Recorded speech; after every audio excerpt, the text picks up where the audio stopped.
ولقد مكناهم في ماء مكناكم فيه وجعلنا لهم سمعا وأبصارا وأفئدة فما أغنى عنهم سمعهم ولا أبصارهم ولا أفئدتهم من شيء إذ كانوا يجحدون بآيات الله وحاق بهم ما كانوا به يستهزئون ولقد أهلكنا ما حولكم من القرى وصرفنا الآيات لعلهم يرجعون فلولا نصرهم الذين اتخذوا من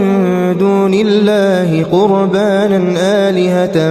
بل ضلوا عنهم وذلك إفكهم وما كانوا يفترون